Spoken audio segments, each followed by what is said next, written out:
Hey everyone, I'm Avery, and I really need some advice on how I handled things. But first, let me give you some context so you understand why I did what I did. I'm 23 years old, and I've always had to fight for everything. I never got the luxury of handouts, not even from my own family. Growing up, it was clear that I was the invisible kid in the family, the one who was always expected to be perfect, yet always left to fend for myself. My younger brother, Jason, on the other hand, could do no wrong. He's 20 now, but back when we were growing up, he was always the center of attention. He was the one who got the new clothes, the latest gadgets, the trips. He was the golden child. I, on the other hand, had to grind just to get by. And that's fine. I'm not bitter about it. Okay, maybe I am a little, but I always thought I'd earn their respect. But things really started to shift when Jason crossed a line that I honestly didn't think was possible. I'd never been financially irresponsible. I've always been careful with money, always made sure my credit was in check, because I knew the consequences of not doing so. I even had a side hustle, helping people with their resumes, and put a decent amount of effort into keeping myself afloat. I wasn't swimming in cash, but I managed. Jason? Not so much. He has always relied on my parents for everything.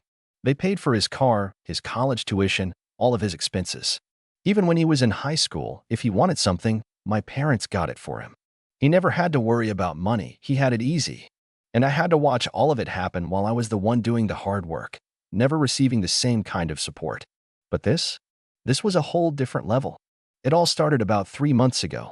It was a Saturday night, and I was sitting in my bedroom after a long day. I'd just gotten home from a 12-hour shift at my part-time job, and I was about to wind down for the night. I usually check my finances before bed, just a habit of mine, nothing special, but that night, I noticed something strange. I pulled up my bank account, expecting to see the usual numbers. I was in the middle of budgeting, figuring out how to pay off the last few bills for the month. But then my stomach dropped. I saw multiple charges, totaling over $5,000, across several credit cards. Some of them were from places I'd never heard of, others from restaurants and shops that I definitely hadn't visited. In a panic, I began scrolling through the transactions, trying to make sense of it. Hotel bookings, a couple of online shopping sprees, even a high-end restaurant in another state. There was no way I could have been there. No way I could have bought those things. I froze for a second, trying to process what I was looking at. Then it hit me like a ton of bricks. My brother, Jason. Jason had somehow gotten his hands on my credit card details. I immediately texted him. I couldn't wait until morning. I needed answers now. My fingers were shaking as I typed out the message. Jason, why are there charges on my credit cards that I didn't make? Are you seriously using my cards? A few minutes went by before he responded. His reply was classic Jason, casual, dismissive. What are you talking about? I haven't used your cards. Maybe you're just losing track of your own spending. I felt a flash of rage. I didn't respond right away. I didn't need to. Instead, I dug deeper into my bank app and found that all of these charges were coming from accounts and places that Jason had access to, like his online shopping account, which I'd found him using before, and even his buddy's hotel reservation. It didn't take long to connect the dots. I knew, without a doubt, that Jason had stolen my credit card info and used it for himself. And not just once, he had been using it repeatedly. The next morning, I went straight to him. Jason was lounging on the couch in the living room, gaming as usual. He barely even looked up when I entered. I stormed up to him, holding my phone in front of his face, showing him the mountain of charges. Jason, I said, voice shaking with anger, explain this. Why are there $5,000 in charges on my credit cards from places you've been? Did you steal my card info?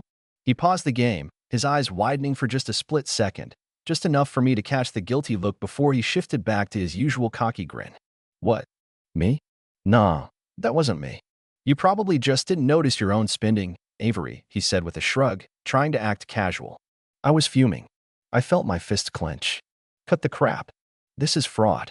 I'm reporting it. Whoa, calm down, he said, leaning back on the couch with an exaggerated sigh. I didn't do anything. Why are you always trying to make me look bad? He barely even cared. He wasn't even trying to pretend like he was sorry. And that's when I realized something. This wasn't the first time he had done something like this. He'd always gotten away with things in the past, and now he was testing the waters again. This time, though, he had crossed a line.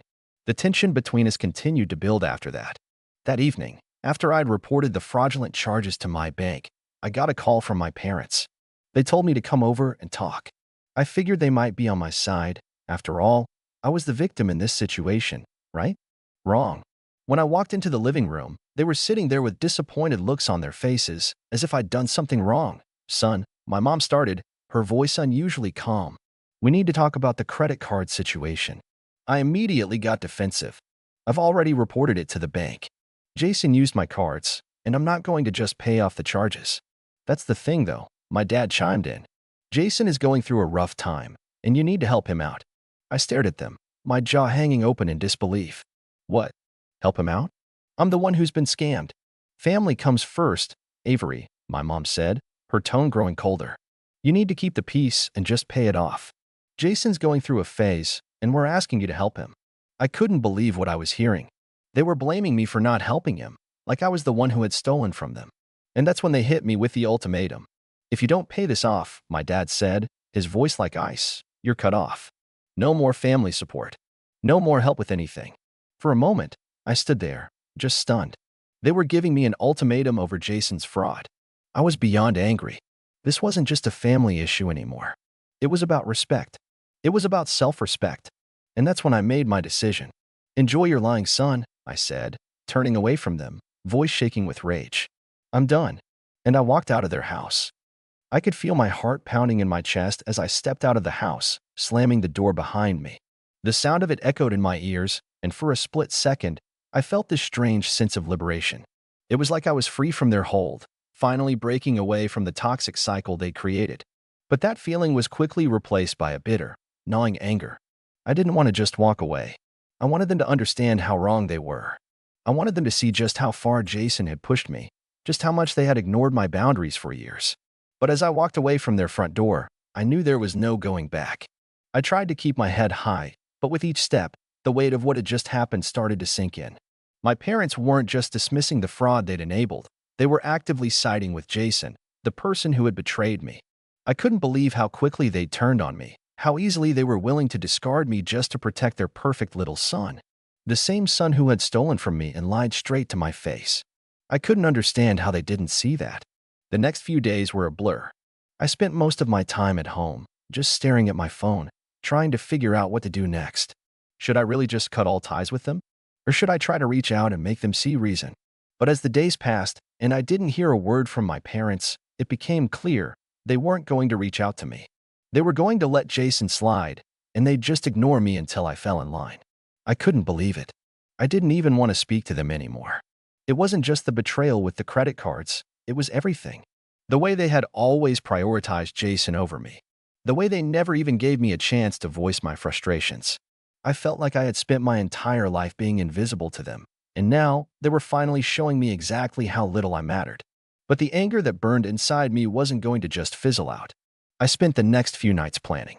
I wasn't just going to walk away and leave it at that. No, I had to hit them where it hurt.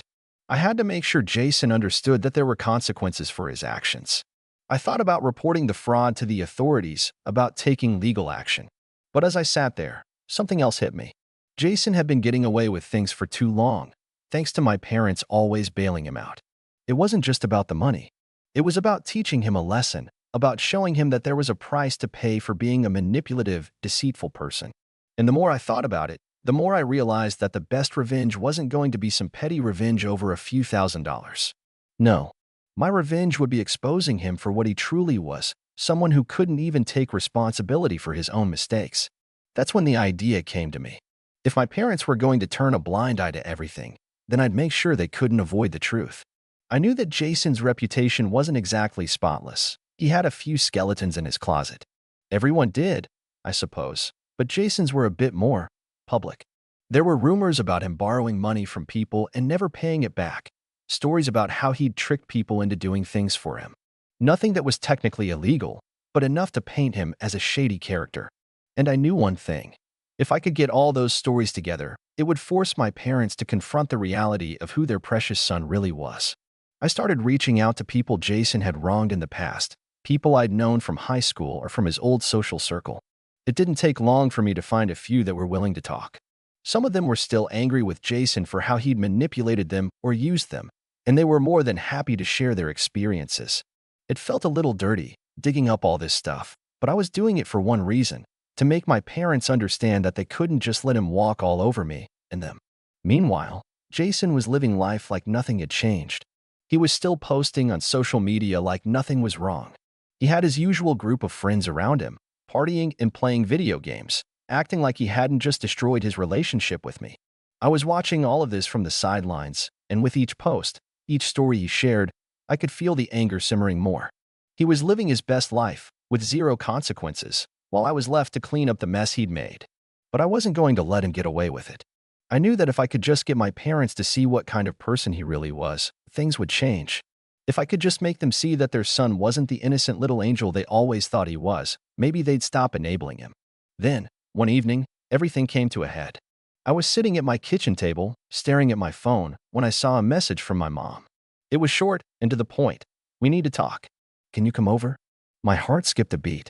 I hadn't heard from them in days, and the fact that my mom was reaching out made me feel a little hopeful, like maybe they were starting to see things from my perspective.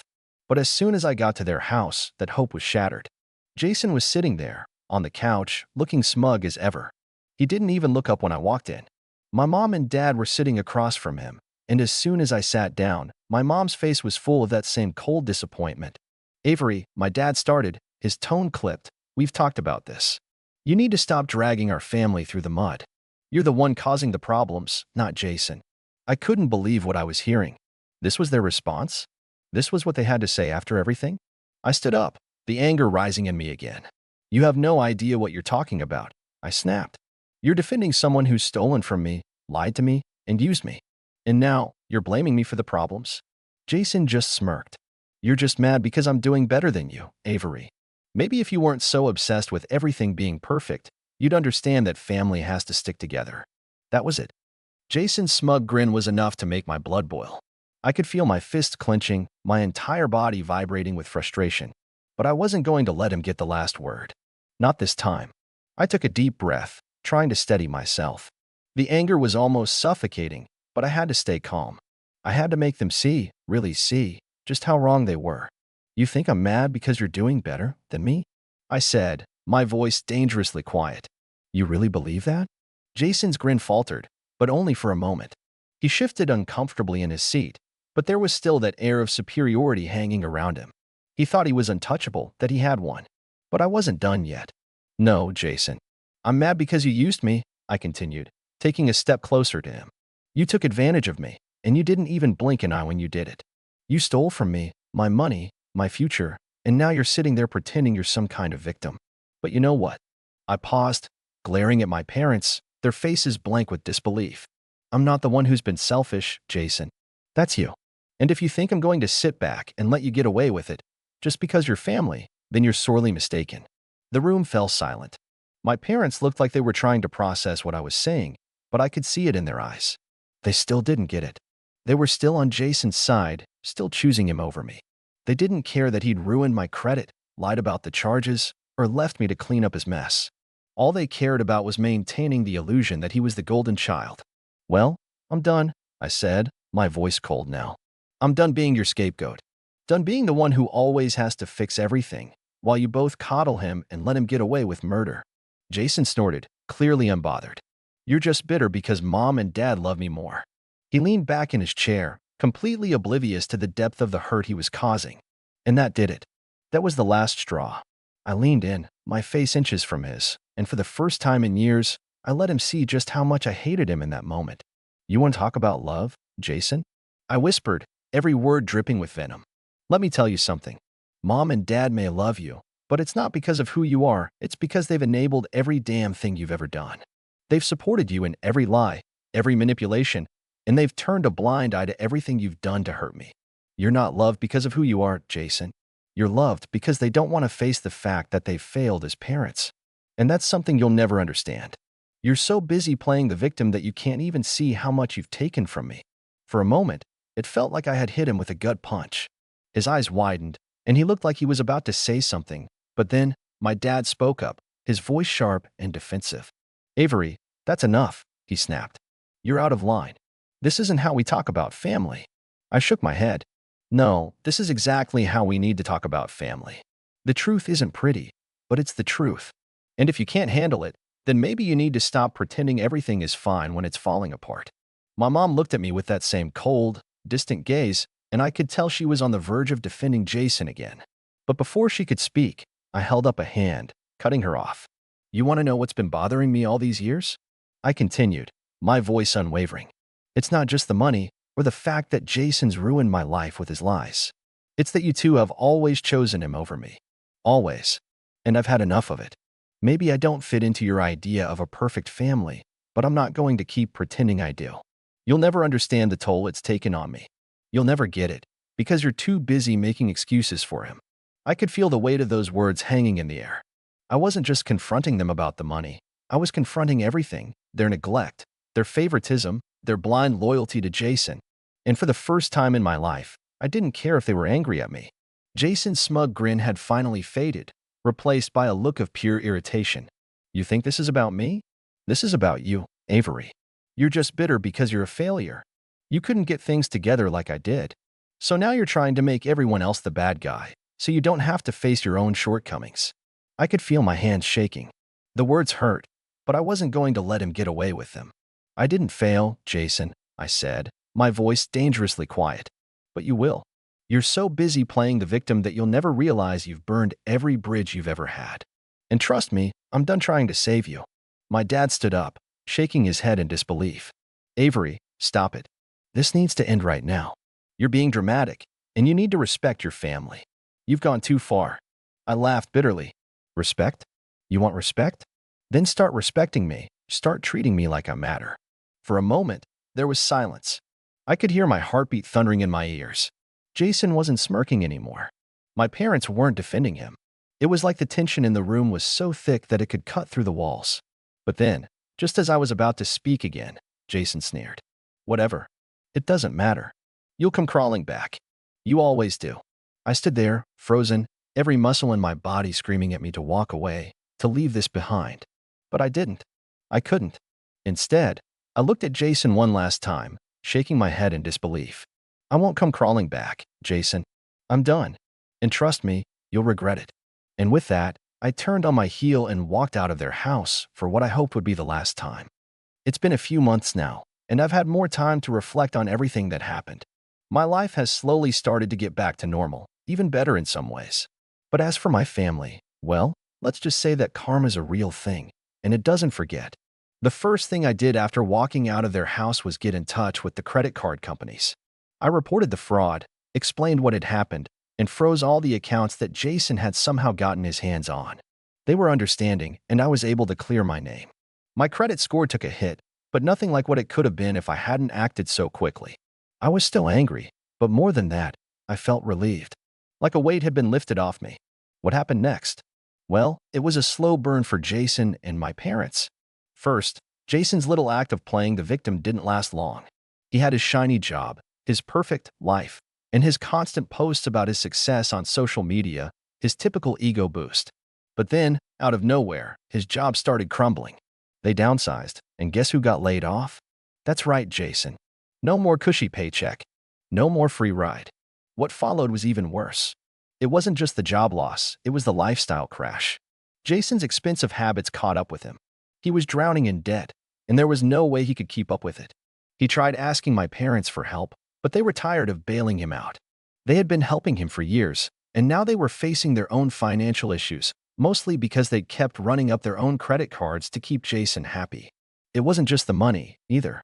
My parents started fighting more. The constant pressure to support Jason was slowly eating away at them. The bills piled up, arguments turned into shouting matches, and the strain was obvious. They couldn't even keep up the facade of the perfect family anymore.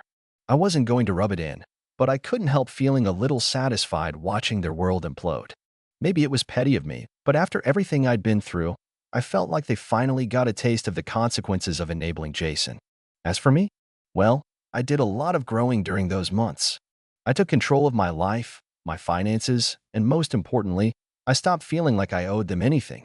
I finally started getting some good opportunities at work, and I was able to move into a better apartment on my own, something I had always dreamed of but never thought I could afford. And then, the moment of revenge finally came. It wasn't dramatic or over the top. It wasn't some big public blowout. It was just simple, quiet, and perfectly fitting. I got a call from a family friend who had somehow managed to stay in touch with my parents, even though I had completely cut them off. Turns out, Jason had tried to reach out to them for help again, but this time he was asking for more than money. He was asking them to co-sign a loan for him. He needed a big lump sum to pay off his mounting debt. My parents, after everything, said no. But here's the kicker. They were so desperate to keep Jason from spiraling that they started blaming me. They said, Avery should have stepped in. She should have helped him. As if after everything they'd done to me, I was supposed to play the role of the savior, the one who rescued Jason from the consequences of his own actions. I found out through the family friend that Jason had actually tried to turn the whole thing into a sob story, telling people that I was heartless for not helping him after everything he had done for me. Of course, that was the narrative he was spinning, and for a while, it seemed like he was getting away with it. But then, the best part came. A few weeks after their latest request for me to bail Jason out, I got a message from my parents. It was brief, just a simple text, asking if I was willing to meet up. They said they wanted to work things out. I couldn't help but laugh. I didn't respond. I had no intention of going back, of giving them another chance to disappoint me. But I knew that I had one. Jason was alone. My parents were scrambling. They could no longer protect him from his own actions. And I had finally let go of the toxic relationship that had kept me stuck for years. I'm not proud of enjoying this, but I can't lie. It felt good to see them face the reality of their choices. Maybe it wasn't the kind of revenge I had imagined at first, but it was enough. Jason learned the hard way that no amount of family favoritism could save him from his own downfall. As for me, I finally learned that I don't need them. I found peace in moving on. I'm done trying to please people who will never appreciate me. And I'm done fixing the messes that they've made for me. If they want to keep playing the game of family loyalty, they'll have to do it without me. Because in the end, family doesn't come first. Not when it costs you everything to be there.